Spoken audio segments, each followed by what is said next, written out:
tengan ustedes un cordial saludo. Mi nombre es Gloria de Pilar Guasuri Cruz, estudiante de la Universidad Nacional de San Agustín. Pertenezco a la Escuela de Relaciones Industriales. En esta oportunidad, mi equipo de trabajo y mi persona vamos a explicarles el tema de conceptos instrumentales metodológicos con relación a la epistemología. Este tema tiene como introducción que la epistemología construye el conocimiento, nos muestra cómo el pensamiento pasa de lo concreto que vienen a ser hechos y experiencias hacia lo abstracto que vienen a ser conceptos y teorías. Asimismo, es muy importante entender la relación porque nos ayuda a ver cómo organizamos el conocimiento y cómo lo aplicamos en investigaciones sociales, sobre todo cuando formulamos problemas y elegimos métodos que integren la teoría de evidencia. Para comenzar, es importante entender que el conocimiento científico no se construye de manera aislada, sino a partir de la relación dialéctica entre lo histórico y lo lógico. Lo histórico representa el desarrollo real de los fenómenos a través del tiempo, los hechos, contextos y los procesos que realmente ocurrieron. Lo lógico es la estructura racional con la cual interpretamos y explicamos estos hechos. Ambas dimensiones se necesitan mutuamente. La historia aporta la evidencia y la lógica permite comprenderla. Como lo plantea Martínez, las categorías teóricas son reconstrucciones del devenir real. Por eso, en el organizador visual vemos dos flechas que se conectan, historia y lógica, que interactúan para poder producir el conocimiento coherente. Continuando, explicamos cómo esta relación se vuelve metodológica y epistemológica. La historia siempre antecede a la lógica. Primero surgen los hechos y luego surge la necesidad de interpretarlos, pero a la vez la lógica sintetiza esa historia y nos permite reinterpretarla con nuevas categorías. Esto genera un movimiento circular del conocimiento, donde pasamos los hechos a la teoría y la teoría regresamos nuevamente a la historia para darle un nuevo significado. Como lo señala Jiménez, todo modelo lógico es una historia condensada y todo proceso histórico es un modelo en formación. El esquema circular representa esta dinámica continua entre hechos, construcción teórica y reinterpretación de la historia. Continuando, analizamos cómo la ciencia misma ha evolucionado históricamente. La ciencia es una actividad humana situada y condicionada por su contexto. Por eso encontramos distintas etapas. En la antigüedad predominó la observación filosófica, en el Renacimiento surgió el método experimental, en la Revolución Científica se consolidó el empirismo, en el siglo XX aparecieron las rupturas paradigmáticas y hoy la ciencia se mueve hacia la interdisciplinariedad, la ética y la tecnología. Esto demuestra que la ciencia no avanza de manera lineal, sino por medio de quiebres, debates y síntesis, tal como lo muestra la línea de tiempo en la pantalla. Para terminar, explicamos que la lógica científica funciona como una reconstrucción teórica de la historia.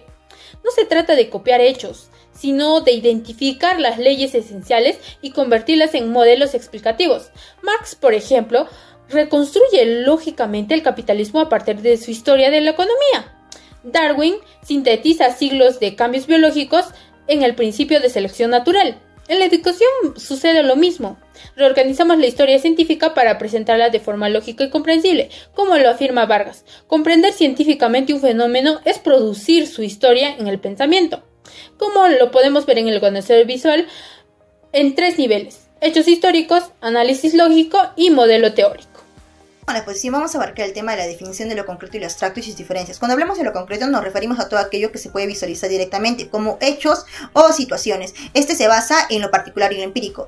En cambio, lo abstracto se basa en toda teoría o idea que utilizamos para percibir la realidad. Ambos elementos se complementan. En cuanto a las diferencias claves, tenemos tres aspectos: la naturaleza, el método y la validación. En la naturaleza, lo concreto se basa en lo empírico y lo abstracto se basa en lo teórico conceptual. En el método, lo concreto se basa en la observación y registro de información y lo abstracto se basa en el análisis y la síntesis. En la validación, lo concreto busca verificar la información mediante la experiencia y lo abstracto mediante la coherencia teórica. Pasamos al tema número 2, que viene a ser el proceso de pensamiento de lo concreto al abstracto. Este busca explicar cómo se puede pasar de lo empírico a lo conceptual. Un claro ejemplo vendría a ser, si observamos un mercado, vendría a ser un nivel concreto, pero si a esta observación de mercado le añadimos analizar la oferta, la demanda y las relaciones de poder, vendría a pasar a un nivel abstracto. En cuanto a la dimensión reflexiva y tecnológica, las tecnologías amplían la extracción de información, pero existe un riesgo al crear ideas descontextualizadas si es que esta atracción de información se realiza mal. Tenemos 4 etapas en el proceso de abstracción. La etapa número 1, que viene a ser la observación y registro. La etapa número 2, que viene a ser la clasificación de datos. La etapa número 3, que viene a ser la categorización teórica. Y la etapa número 4, que viene a ser la modelización y la verificación de información. Como tema número 3 tenemos las aplicaciones metodológicas en las investigaciones sociales. Como aplicación número 1 tenemos lo que viene a ser el diseño y el planteamiento del problema ante esta situación. La 2 tenemos la operacionalización y los conceptos. En aquí se busca convertir los conceptos teóricos a datos medibles ante esta situación. Tenemos los enfoques metodológicos. En ahí vemos lo cuantitativo, lo cualitativo y el mixto. El mixto viene a ser la combinación de los dos primeros. Tenemos el ejemplo aplicado. Asimismo tenemos lo que viene a ser los nuevos escenarios epistemológicos. Aquí indica que los datos digitales permiten analizar mucho más información, pero requieren más modelos críticos para obtener esta información. Tenemos la ética, la política y la reflexividad. Recuerda que el investigador no es neutral, pero reconoce su influencia ante este estudio. Y como último tenemos la síntesis metodológica, el que concluye que combinar lo concreto y lo abstracto nos ayuda a tener un mayor pensamiento más riguroso. A continuación, mi nombre es Karina León Cuentas. Hablaré acerca de la singular, lo particular y lo universal. Este es un concepto clave en el curso, ya que comprende los fenómenos en este campo. No se trata solo de describir hechos aislados, sino de analizarlos desde distintos niveles. Lo singular se refiere a un hecho o fenómeno único, concreto e irrepetible. Este representa la observación directa de un caso específico. Lo particular agrupa características comunes entre varios casos similares. Este también permite identificar patrones y tendencias en un grupo. Lo universal busca principios generales o leyes que expliquen fenómenos de manera amplia. Transitar entre estos 3 niveles permite construir teorías más sólidas y tomar decisiones fundamentadas. Es decir, este enfoque ayuda a comprender la realidad desde lo individual hasta lo general, integrando la práctica con la teoría. La mediación entre lo singular y lo universal. Esto es fundamental dentro del estudio epistemológico, ya que esto nos enseña cómo el conocimiento científico se conecta con la realidad, con los principios teóricos generales. La importancia en la epistemología. La mediación es un proceso dialéctico porque implica ir de un hecho concreto a la teoría, y de la teoría a un hecho concreto. Esto llega a ser un ciclo continuo. Esto también favorece la construcción de conocimiento científico. También garantiza que las teorías no sean abstractas y vacías, sino se relacione con la realidad. Procesos de mediación. 1. La observación. Se estudia un hecho singular. 2. La abstracción. Se identifican patrones y principios teóricos. 3. La aplicación. Se adaptan estos principios al contexto. 4. Retroalimentación. La práctica revisa y perfecciona la teoría. Gracias a esta conexión podemos transformar la experiencia en un conocimiento y aplicar las teorías a situaciones reales, lo que hace que esta sea más estratégica y coherente. Continuando con la exposición, tenemos el tema la contradicción. La contradicción como motor de aprendizaje. La contradicción aparece cuando la teoría no coincide con lo que pasa en la realidad, o sea, la práctica. En recursos humanos, esto suele pasar todo el tiempo. Ideas sobre motivación, liderazgo o desempeño no siempre logran encajar con lo que se vive día a día con el personal. Esa diferencia no es un obstáculo. Hay que pensar que es una oportunidad con la cual podemos cuestionar puestos y mejorar la forma en la que entendemos el comportamiento laboral. Continuamos. La unidad de los contrarios en la organización. Las organizaciones funcionan gracias al equilibrio de los opuestos. ¿Cómo? Las organizaciones funcionan mezclando fuerzas opuestas, por ejemplo, el control y la libertad, la disciplina y la creatividad, o las reglas y flexibilidad. No se puede elegir solo un extremo, ambos son necesarios. Cuando entendemos que estos contrarios trabajan juntos, vemos que muchos conflictos no son fallas, sino parte natural del equilibrio interno de la empresa. Continuamos. Superación dialéctica y cambio organizacional. La solución surge al integrar y superar los extremos. Cuando surge una contradicción, como por ejemplo la productividad y el bienestar laboral, la solución no es elegir uno y descartar el otro. Con el enfoque dialéctico, el cual nos propone integrarlos, buscamos una síntesis, la cual respete ambos lados. Este proceso genera aprendizaje, moderniza la empresa y hace que la gestión del talento sea más humana y estratégica. Hasta aquí el punto de contradicción. Continuando con el tema, pasaré a explicarles lo que es el proceso dialéctico. La tesis es la idea inicial desde la cual empezamos a analizar un fenómeno. Luego aparece la antítesis, que es la posición que revela sus límites y cuestiona lo que ya estaba afirmado. A partir de este conflicto es que surge la síntesis, que une lo más valioso de ambos lados y crea una conversión mucho más completa. Este proceso no elimina lo anterior, sino que lo transforma. Y gracias a esto es que el conocimiento avanza. Finalmente, cada síntesis se convierte en una nueva tesis y el ciclo continúa, mostrando que el pensamiento humano siempre está en constante evolución. Ahora bien, esta estructura dialéctica se entiende mucho mejor cuando analizamos a Hegel. Hegel explica que la realidad y las ideas están siempre en movimiento. La tesis es una primera afirmación. La antítesis surge como una negación interna y la síntesis como una superación racional. Para Hegel este proceso es constante. Cada síntesis vuelve a transformarse en una nueva tesis, asegurándose que este progreso sea continuo. Gracias a esto, la razón se despliega históricamente y las instituciones, las ideas y la vida social avanzan hacia niveles más altos en libertad. Con esto claro, pasamos a ver cómo Marx retoma la dialéctica desde otra perspectiva. Marx adopta la dialéctica, pero la centra en una realidad material. Para él, las contradicciones fundamentales nacen a partir de la economía y la estructura social. La lucha de clases es la fuerza que impulsa el cambio histórico y las sociedades avanzan a través de estas rupturas, como son las revoluciones. Podemos verlo en ejemplos concretos, como son del paso del geocentrismo al heliocentrismo, la síntesis entre el racionalismo y el empirismo, o las transformaciones sociales, como son las revoluciones, que son la Revolución Francesa o la Revolución Industrial. Mientras existan estas contradicciones materiales, la historia seguirá transformándose. Luego de comprender este cambio histórico, pasamos a otro aspecto fundamental, que son los conceptos.